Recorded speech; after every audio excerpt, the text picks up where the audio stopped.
Hey guys, how are you? So, chapter 9 for Psych 224 talks mainly about physical ailments and how our psychological state can affect them. I'm not going to get into too much of this. I guarantee you there's not going to be a lot about this on the test. And here's why.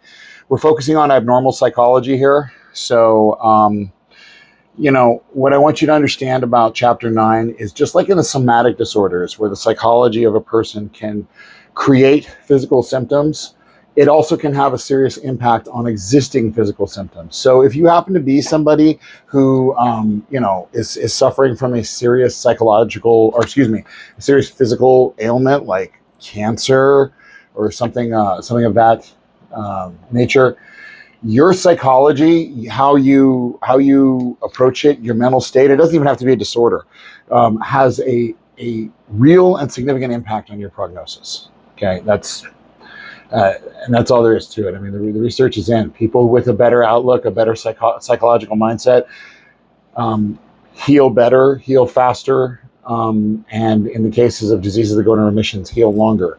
So, and it goes beyond just having a positive can-do outlook. There's a lot that goes into it, and feel free to read it and look into it. But that's just not where I want to put our focus for this course.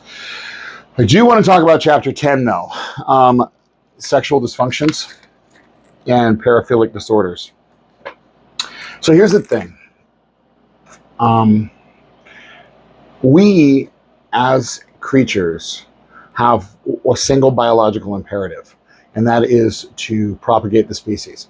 I understand that as a society, as a culture, other things have taken precedence for us. I know that we are no longer a culture about getting married, having kids, so that those kids can get married and have kids. That's not where we're at. There's a lot more people choosing to remain childless. But as a biological evolutionary imperative, our goal, and indeed the goal of every creature on the planet, is to continue its species. And we do that through sexual reproduction, obviously. Now, because culturally we don't necessarily use sex just for reproduction, that has manifested itself in a bunch of different ways. The biological evolutionary imperative has not changed, but the way we interpret it has. And so, and I hate to get Freudian on everybody, but just like when we go back to Freud and his three-part model, you've got your id, ego, and superego. The id in this case is saying, hey, we need to reproduce, we need to engage in sexual reproduction. And the ego is saying, actually, I want to engage in not reproduction. I want to do other things with my life. I don't want to ever have kids. I want to have this big career, whatever it is, right?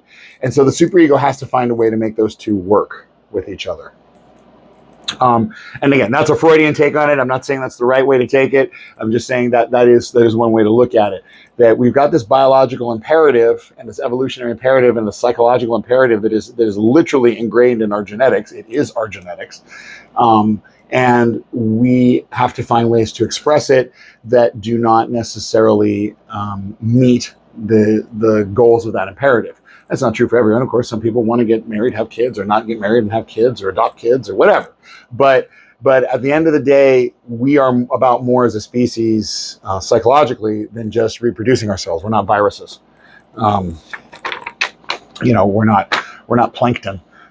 Our job is not just to divide and continue and divide and continue, but at some level that is one of our jobs. So with that in mind, this is anecdotal, but there's a study done involving apes, where the centers of the brain that trigger certain responses were hooked up to electrical impulses, and when an ape performed a task, pushed a button or whatever, one of the apes would get a food pellet would come out. And you remember reinforcement? That's what that would be. And another ape, if it successfully performed the task, the centers of its brain that were triggered by heroin and opiate drug response were activated, and so it got like a little morphine or heroin rush. It got high, and then the third ape had the centers of its brain that trigger sexual response activated. So you got these three monkeys. One gets food, one gets high, and the other one gets a sexual rush. And what we found out is the monkey that would get the food would push the button, get the food, push the button, get the food. It was positively reinforced. And when it wanted the food, it would push the button. The monkey who would get a drug intoxication did, in fact, become addicted to the drugs. But the monkey who got the sexual response pushed the button until it died. Stopped eating, stopped doing everything, it just kept hitting the button until it died. And experiments like that have taught us that the sexual response in humans, the sexual gratification response, the sexual drive, and those things are the most addictive responses in the human body, which is why sexual addiction and certain sexual behaviors are so powerful to certain people. When I was a detective, some of you may know, I was a police detective, and I specialized in sex crimes, and specifically sex crimes against children, sexual exploitation crimes, but I also worked serial sex crimes and those kind of things. And offenders who committed these crimes would sometimes exhibit some of these dysfunctions we're going to talk about here, and they are so powerful and so pervasive in that offender psychology that they literally cannot stop. It's an impulse control problem. And so I was able to track people across the country by the way they committed certain crimes and engaged in certain sexual behaviors. It is a fact, at least in the criminal justice world, that sex offenders are at a much higher risk of reoffending than any other type of offender. Drug addict, murderer, it doesn't matter. Sex offenders are the number one reoffenders we have, and we ask ourselves, why is that? Why cannot we rehabilitate them? Why can't we psychologically help them? And we can send a gang member who does drive-by shootings to anger management and therapy, and this person may never be the president, but I mean we can help. What is it about sex offenders that it makes it so difficult? We're going to talk about that in a second. And let's be clear here, not all sexual dysfunctions lead you to be a sex offender. I'm talking about specific certain things, and we are going to get into that. I should also mention at this point that this video is going to cover topics that may be triggering or upsetting to some people. We are going to be talking about certain sexual behaviors that are considered criminal in our society. We're going to be talking about the victimization of some people, and if those things are upsetting to you, the school has resources that you can look into for that. But they are important topics, and they have to be discussed, and they have to be discussed candidly. So without any further ado, I'm going to tell you one other thing. We're also going to talk about sexual paraphilia and dysphoria, and gender sexual disorders. So that should be interesting, especially given the culture that we're in right now, in a culture that both wants to follow the science but deny science at the same time. So we're going to talk about it from a completely non-political point of view. Although in the forum this week, I did invite you to espouse on your political point of views from a scientific context. You'll see more of what I mean in a minute. So without any further ado, let's get into it right here. So your sexual dysfunctions come in four main types. You have desire disorders, arousal disorders, pain disorders, the paraphilia, and then there's also gender dysphoria down there on the side. So let's start easy. Let's start non-threatening. The desire disorders, or what we call hypoactive interest disorders. Not hyper, hypo. Hypo means less, lower than. So hypoactive interest disorders basically means the subject has little to no desire to engage in any type of sexual behavior with anybody at any time. And these disorders can hit men and women. I know it's kind of socially acceptable to joke about, men always wanting to have sex and women never wanting to have sex. That's kind of a thing comedians like to hit on. But the fact is, hypoactive sexual disorder can hit anybody, and they can hit any age of sexual maturity. It is more common in females than it is men. And I want to be clear here, when we talk about hypoactive sexual disorder, everybody goes through ebbs and flows, periods of times where they're more interested, less interested, and things that go on in your life are going to affect that. You're stressed, you're tired, your diet, your health, your exercise, how attractive you find your potential partner. All these things go into it. So don't think that if, at some point you weren't interested, you weren't into it, that you have hypoactive sexual disorder. We're talking about a pervasive, at least 6-month period of a complete lack of interest in anything like that. And to the point where it actually becomes a problem for you. And you got to remember that. That is one of the key definitions of all psychological disorders in the DSM. It has gotten to the point where it presents a significant problem. Because if it's not a problem, then it's not a problem, right? So in some ways it is a little bit subjective. Maybe, one person only is interested a couple times a year. Maybe another person is interested a couple times a day, right? But at the end of the day, is it a problem for that person and the people and their interactions and stuff that are around them? So we're talking about a lack of interest where you wish there was an interest. Okay, that basically. Hypoactive sexual disorder dysfunction can come on its own, or it can, and very frequently comes packaged with other psychological or medical issues, right? And very often it comes packaged with medications. One of the big complaints about selective serotonin reuptake inhibitors, SSRIs, otherwise known as antidepressants, the one of the most common drugs prescribed in the U.S., is that it creates a hypoactive sexual desire. In other words, it lowers the person's interest in having any type of sexual relationship. So you have somebody who is clinically depressed and they want to get done with that, and they want to be past that because it's wrecking their life, it's wrecking their marriage or whatever. And they're getting the treatment, they're taking the medicine, and they're feeling better. But now they have absolutely zero interest in sex. They didn't have their interest in sex before because they had clinical depression and they were hypoactive. Now they have a chemical disinterest in sex. So you can understand where this would become a problem for somebody, okay? Fortunately, hypoactive sexual dysfunction is treatable. It is treatable with other medications, and it is also treatable through therapy, and sometimes just life changes, just changing the way you do things, losing some weight, because your actual body fat can affect your hormone levels in your body, changing your diet, handling some other medical problems, diabetes, those things, just getting more active. These things can all have a great impact on that. Changing your financial situation, lowering stress. So this is something that has a good prognosis, which is a good thing. Then there's the arousal disorders. Now, in common parlance, we may get desire and arousal confused with the same thing.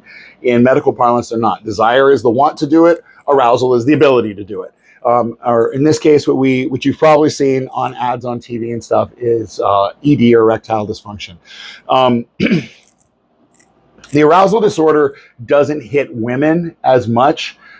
Sometimes they will have the arousal disorder will manifest in a lack of ability to lubricate on the woman's part, but most commonly we see this in men, and it shows up as erectile dysfunction. Erectile dysfunction meaning that the male is unable to either attain or keep an erection for the purposes of having sex. And this is also a huge problem in people's relationships and lives. And one of the big issues with this is nobody wants to go get help, right? Because this is something, especially as a male, in the male mythopoetic ethos that we have in our society, this is not something guys want to admit. It's connected to their virility, it's connected to their manhood, it's connected to women's perceptions of them, or what they believe women's perceptions of them. And we make jokes about it all the time on sitcoms and TV shows. It's okay, it happens to everybody. It doesn't really happen to everybody, that kind of stuff, right? And we laugh and we joke, but when it happens to a guy, it can be psychologically devastating. So the good news here, again, is very treatable. We have the little blue pill that everyone's heard about, Viagra. We have Cialis. We have all these other types of pills that work. The problem with ED is it's not necessarily due to a biophysical problem. It's not necessarily due to something like Viagra can treat. It could be due to a psychological problem. It could be due to stress. It could be due to depression. It could be due to medication taken for stress, taken for depression. It could be due to medication taken for heart disease. It could be due to medication taken for, and on and on and on and on. There's so many freaking things out there that can cause ED, okay? And it's one of the most popular treatment options that are advertised out there. I mean, I know you see the commercials on late night TV or whatever, all the time talking about male enhancement and all this stuff. That at the bottom, at the end of the day, ED is something that affects most men at some point in their life. Guys watching this, if you've never experienced it, that's great.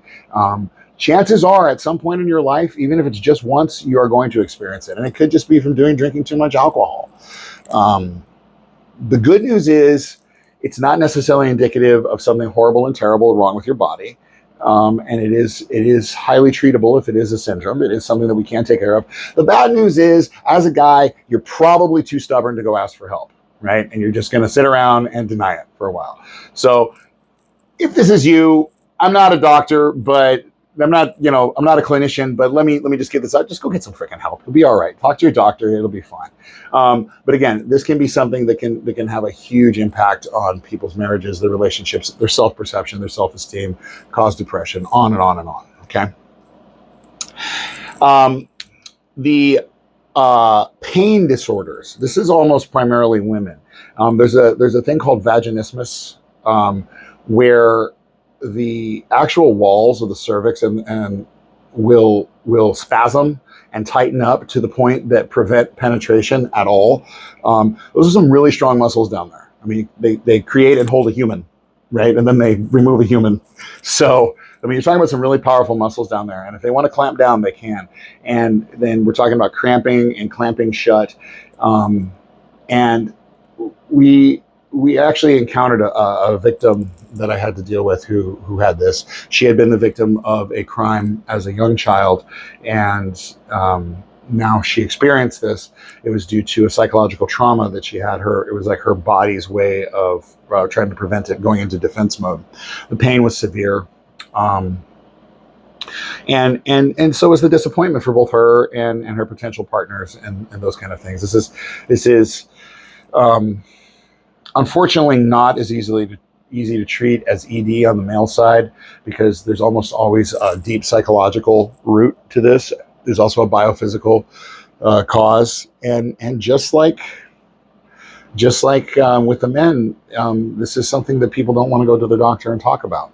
So that being said, this is, the pain disorders when it comes to sexual dysfunction can be very debilitating, very upsetting, and they're worth going to your doctor and talking about if you're experiencing.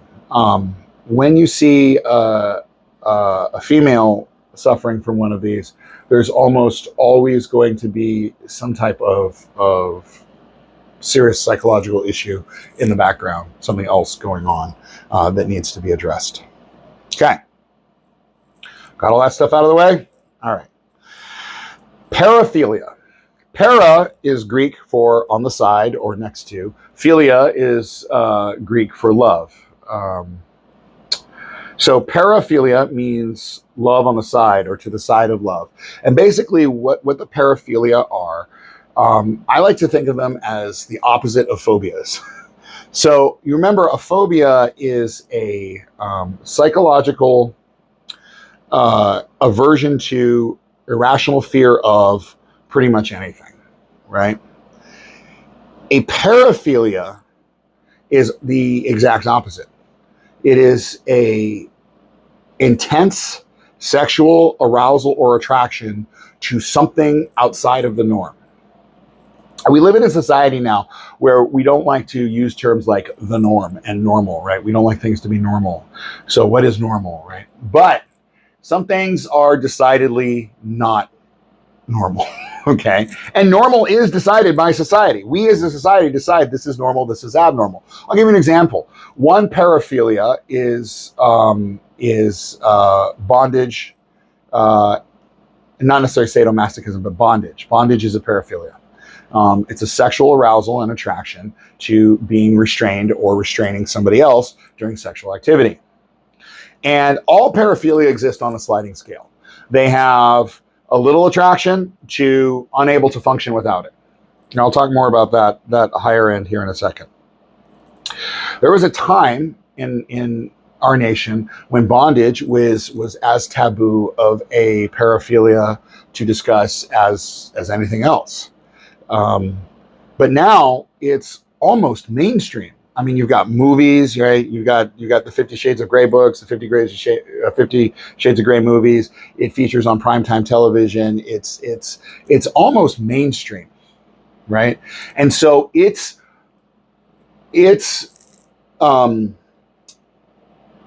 deviantness, its weirdness, its eccentricness has lowered as society's expectations have changed. Okay, so while it is still classified as a paraphilia, it is not as deviant as it was once considered. It must be said here that if somebody has a paraphilic interest, that is not a value judgment on them whatsoever. My master's thesis was actually on paraphilia because at the time, like I said, I was a sex crime investigator and it was something worth looking into for me. There's a lot of people with paraphilic interest who are great, just awesome. They're, they go to work, they take care of their family, they go to school, they do what they got to do, and society has nothing to say about what it is they do in their bedroom, right? Because why would they? So just because a paraphilic interest exists doesn't mean that person is crazy or weird or bad or that you would ever even know. Okay, some of them are very interesting. Some of them are so different and weird that they're funny almost. There are literally thousands of these. The DSM-5 recognizes a few main ones, and we'll talk about the main ones. But before we do that, I want to talk about that spectrum I was talking about. So what my master's thesis specifically was on the addictive nature of sexual activity and paraphilia and the impulse control problems that come with it. Because when you're talking about somebody with an extreme paraphilia, you're talking about somebody who cannot exist without it. You're talking about somebody who is basically like a drug addict, except with their sexual flavor of choice. And this is a person who cannot function without it. They will always have erotica or porn of it around them at some times, even at work. It'll be on their phone. It'll be on a flash drive. It'll be it'll be hidden somewhere. They will have caches and storages of it. Before the digital media age became such a big thing, we used to find entire warehouses full of different types of this material. Now it all gets mainly stored on small digital media, but we'll find terabyte after terabyte after terabyte on hard drives, stored all over the place, hidden in vaults, hidden in lockers, under passwords, under ghost drives, and you're talking about somebody who is not able to function in the day if they can't go, in private and just look at a picture really quick and then go back to what they have to do. You're talking about somebody who may spend thousands and thousands of dollars of money that they don't have on this activity or this desire or this thing. So if I were to replace the idea that it was some sexual thing with ice, heroin, meth, coke, right? You'd say, oh yeah, I've heard of people who are badly addicted to drugs, spending money they don't have, badly addicted to gambling, spending money they don't have, losing their homes, losing their families, losing their, right? They always have to be doing it. They're always doing it at some point. Well, now we're going to take that out and we're just going to insert this sexual activity in there, right? So it's functions along the same neural pathways in the brain. So when you're talking about people with these extreme behaviors, you're talking about people who have a severe impulse control problem. And for these folks, it doesn't matter if their paraphilia is hurting anybody or not. At this point, it's hurting them. Okay. So let's take a rather innocuous one. Something that is not threatening to the society and society's values as a whole. Fetishism. Fetishism, this is one you're going to need to know. Fetishism is the intense sexual arousal to an inanimate object. Okay? In common parlance, people call all of this stuff a fetish. That's actually inaccurate. A fetish is specifically a sexual attraction to an inanimate object. So people fetishize shoes. They fetishize socks. I've seen them fetishize types of clothing, materials like latex. You know, some of these you may be going, oh yeah, I've seen some of that stuff. Some of them, it would blow your mind. You've probably never seen or heard before. I talked to the guy who had a fetish for the fruit blueberries. Okay, I'm not kidding you, and don't even go there. But I'm just saying it can literally be anything. Okay, but fetishes like this tend to be, you know, reasonably harmless. You know, so the person, the man or the woman is into high-heeled shoes. Okay, so what? All right. But now if you put it on this extreme end over here, now you've got somebody who is not going to be able to function if they are not exposed to that type of high-heeled shoe. Somebody who, if they see it in a store, is going to be compelled to steal it. Somebody who, if they see somebody wearing it, is going to follow them. Somebody who, if they see somebody in their house wearing it, is going to take pictures of it. And somebody who, if they are also a criminal in other senses and is engaging in criminal activity, is going to force their victims to wear it. And that's where people like me come in, where I identify those things and profile people. So, but even if they're not a criminal, you're talking about somebody who's going to spend thousands of dollars on this type of shoe, somebody who's going to collect them. They're going to hoard them. They're going to have them everywhere, and they're going to engage in sexual gratification activity, masturbation, or whatnot with it at times that are probably inappropriate. They may risk losing their job. They may risk losing their career. They may risk losing their family. Now, take it away from fetishism and make it something a little bit more societally threatening, like pedophilia. Pedophilia is the sexual attraction to prepubescent people. It's not the sexual attraction to minors. It's the sexual attraction to prepubescent. So we're talking about people below the age of like 10, all right? Sometimes 13, okay? We're talking about little kids here, right? So you've got an adult who is sexually attracted to people who are small children. And they're at the high end of the spectrum. And everything I just told you is true. They are not able to control themselves. They are not able to be without it. They are not able to... Do you understand the problem here? How this could be a potential issue, right? For both that person and the children that person may end up being around. And I've spoken to pedophiles before who have said very clearly, I wish I could stop. I want to stop. I would love for this to go away, but they can't. All right. So let's talk about some of the paraphilias. All right. So we got that whole spectrum thing out of the way. We talked about the fetish. So the fetish is a sexual attraction to inanimate objects. It can be anything from shoes to balloons to hard drives. It could be literally anything. It just all depends what's in that person's mind. And once that thing is in that person's mind, that is what they're sexually attracted to. When they have sex, when they fantasize about sex, when they masturbate, it's going to be about that object. And that makes it interesting because that means to them what they consider pornography may not be what you consider pornography. What you consider erotica, what you consider sexual erotica in media, probably doesn't look like what they consider it, because to them it may just be a lineup of shoes, right? To you it may be, you know, what we consider more general mainstream erotica, the stuff we see on movies and stuff. To them it could be photos of people walking. All right. So that's the fetish. Pedophilia. This is an important one. This is a huge topic in our society right now. There's a movement out there to align pedophilia with the LGBTQ community. I'm going to say this right now. I'm not LGBTQ. All right.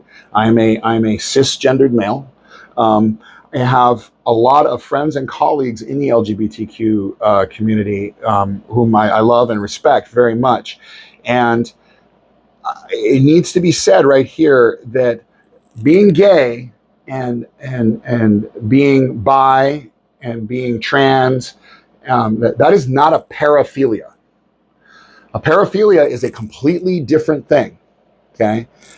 It's not a paraphilia to be in the LGBTQ community. And for people who are paraphiles to try and include themselves in that is not accurate. A pedophile and a gay person are completely different things. Can a pedophile be gay? Yes. Okay, but they're not the same thing.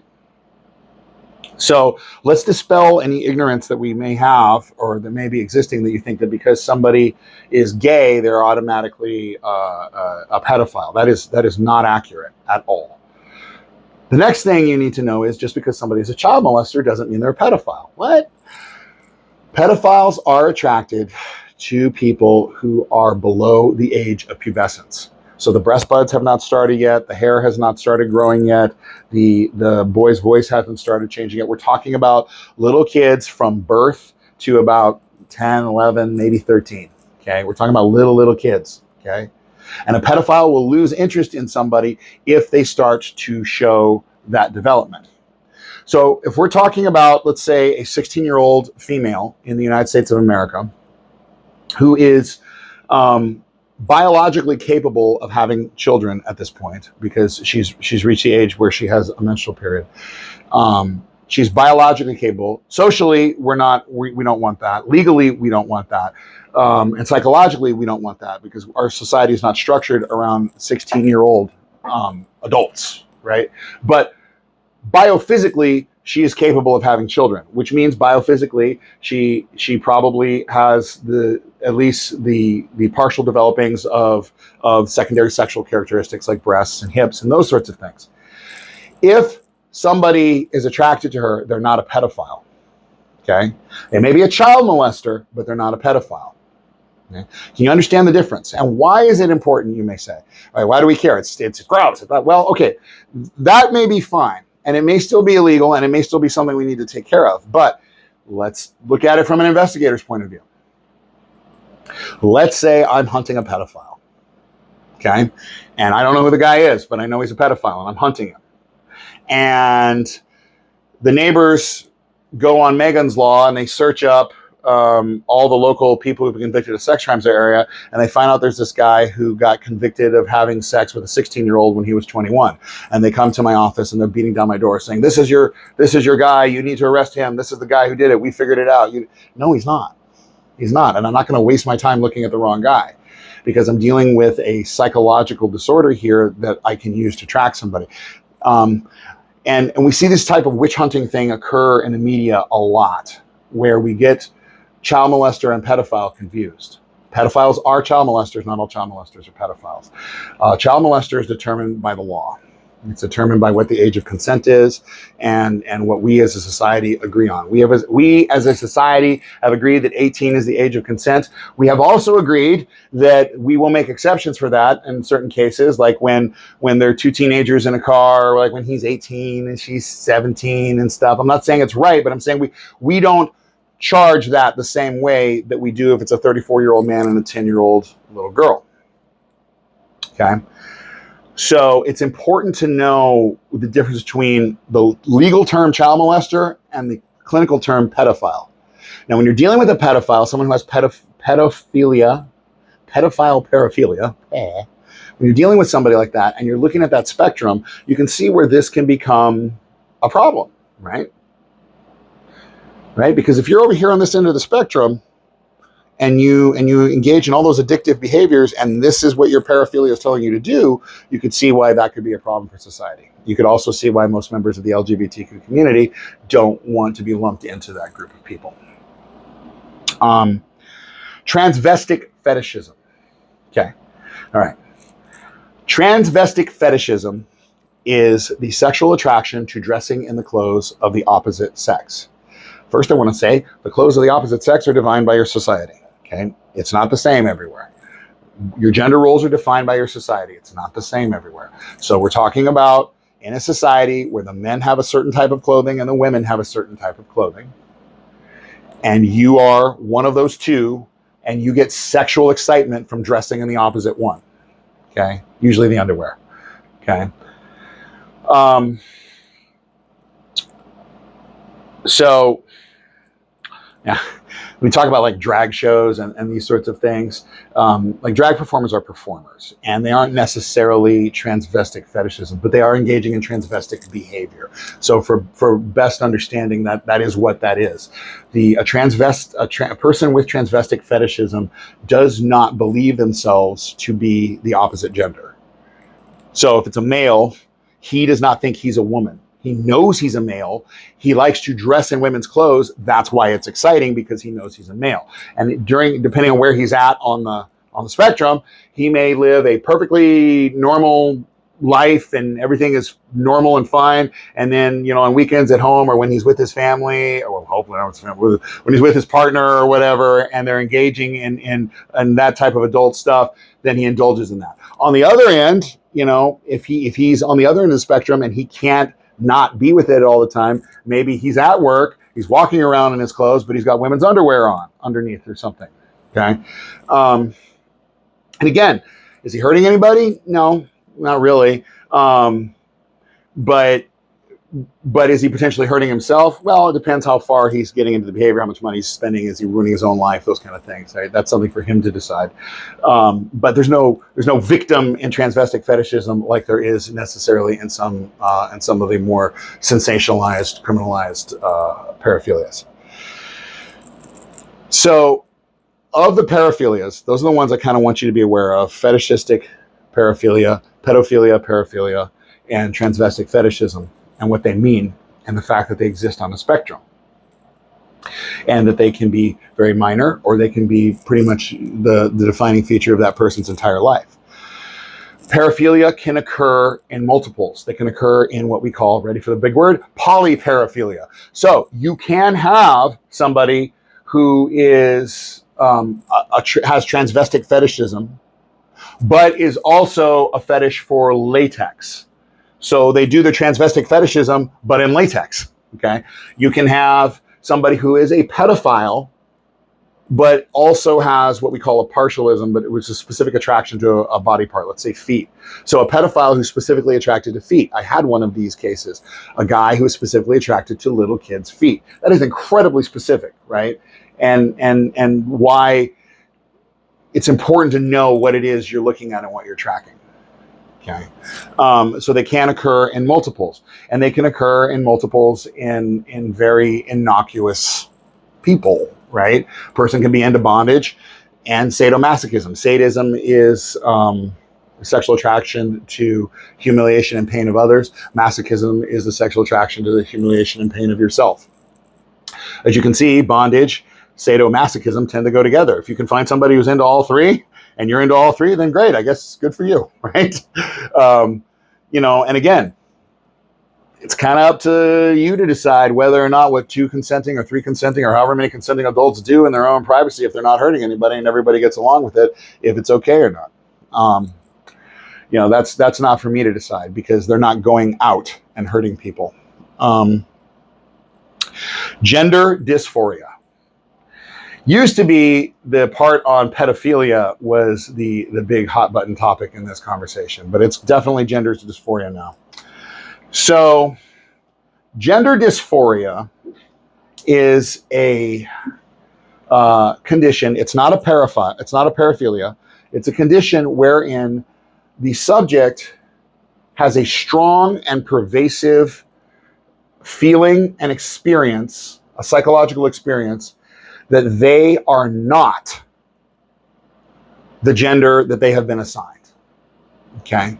And it's important here to define sex and gender. And over the last couple of years, we have all been inundated with this conversation. Okay?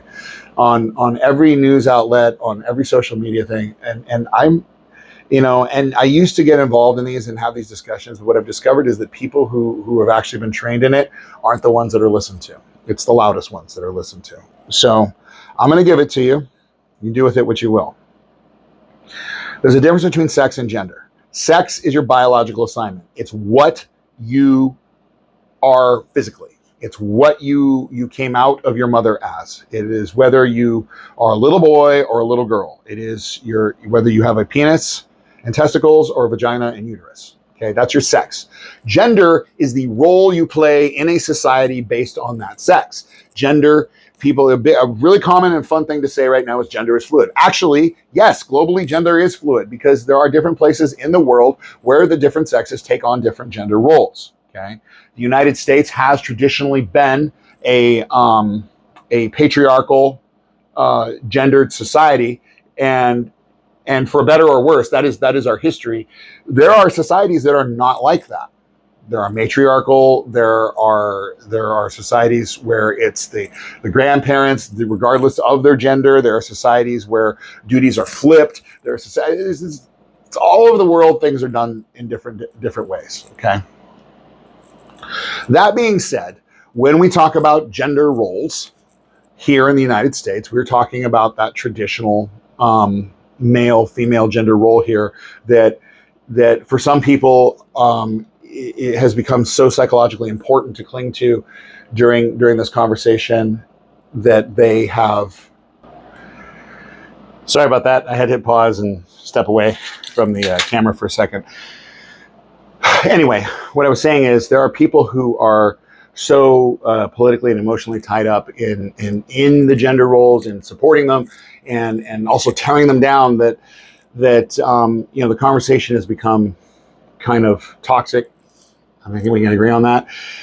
And I got to be honest with you, I don't really care what you think.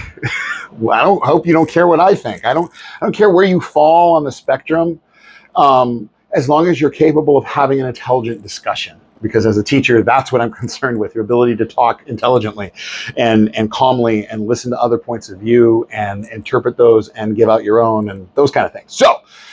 So let's talk about it.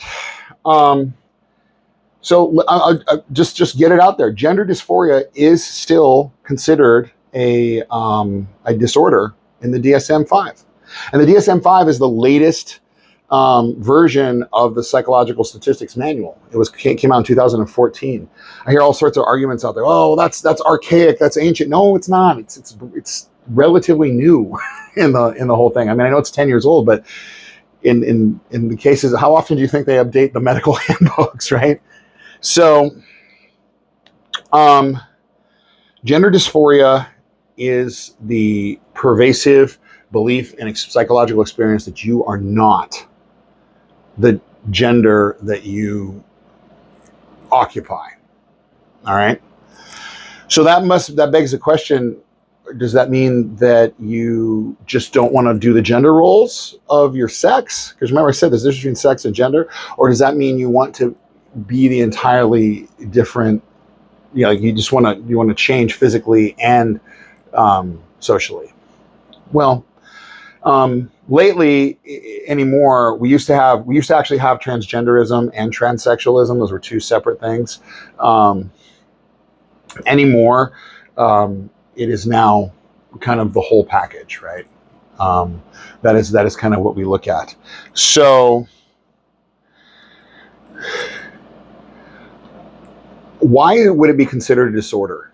I have friends who we trans is not a psychological word. We would use gender dysphoric, but you can understand why gender dysphoric would not be used in the media, and you understand why it would not be used in social context, because it is the name of a disorder. And a lot of folks are really trying to get away from the idea that it is in fact a disorder, because that carries some kind of negative connotation with it. Why would it be considered a disorder still? Well, I can tell you why.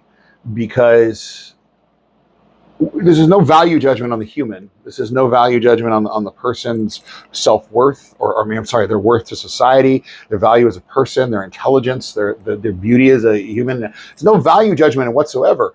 But there is an issue that needs to be looked at. Something's not right. And a person who has gender dysphoria, a person who is trans, will tell you, yes, something's not right. I am this way and I want to be this way. So yes, something is wrong. But the problem with recognizing it as a disorder comes from the idea that a disorder is somehow bad. There's a qualitative judgment to it. Like there's something wrong with you, right?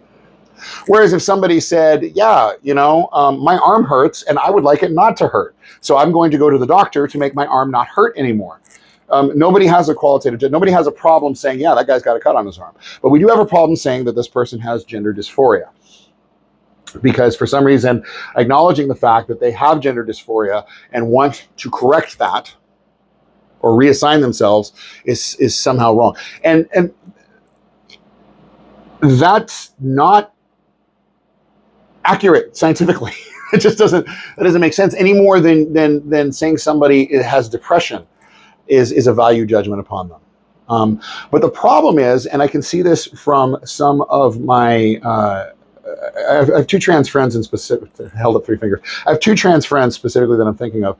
The problem is that while what I'm saying technically may be right, it's what society does with that information, because people use that idea that it is a disorder as a battering ram, as a bludgeon to make these people, to make people with gender dysphoria feel less valued. So I can understand why the desire to get away from recognizing the disorder, but the fact of the matter is we can't hide in lies. So gender dysphoria is the name of the disorder, and it does result in a pervasive psychological need, which can be very upsetting and very impeding to the person's life to be the opposite gender. Media, social influencers, social influences, politics have all gotten involved in this. Did you know that gender dysphoria, being trans, did not get invented with Bruce Jenner? Right? It did not suddenly just occur. It's been around for a long time, before I was born, right? And you know what people who with gender dysphoria did, people who were trans did when I was in college? They just used the bathroom. Nobody said a damn thing. Nobody cared. Now, I'm not saying that they weren't being denied rights. I'm not saying that things weren't bad. But I am saying it wasn't the hot button topic that it is now. And in many ways, while bringing it to the forefront has exposed a lot of good that can be done for people in this community, it's also done a lot of damage and opened up a lot of really toxic conversation.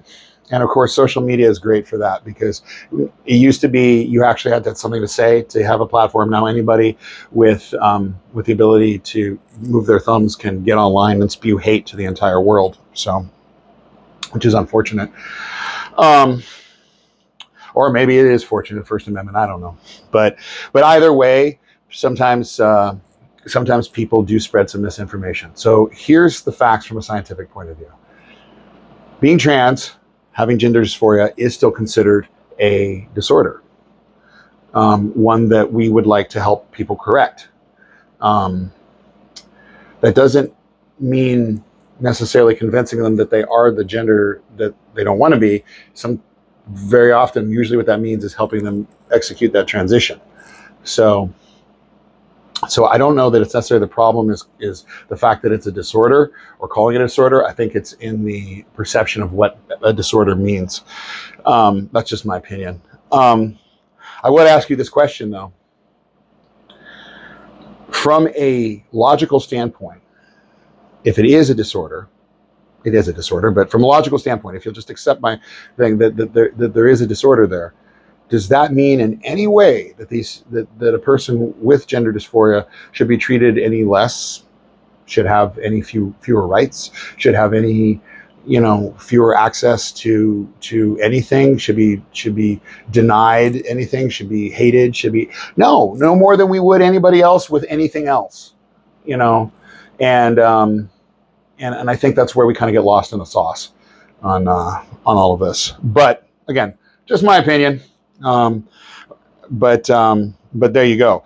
The difference between gender dysphoria and transvestic fetishism, however, is something you need to pay attention, because this is another one of those things that the media, just like with pedophilia and child molesters, and I just want to say, I'm not saying child molesters are good or pedophiles. It's good to be, but I'm not saying they're both bad.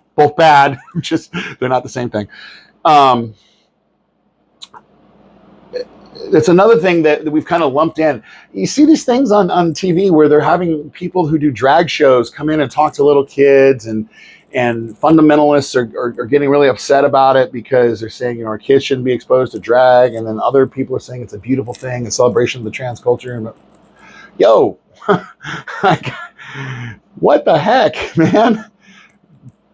Transgenderism or gender dysphoria and transvestic fetishism are not the same thing. They're not the same at all. One is, we'll use the example of a male, one is a dude who gets sexually aroused from dressing up like a woman.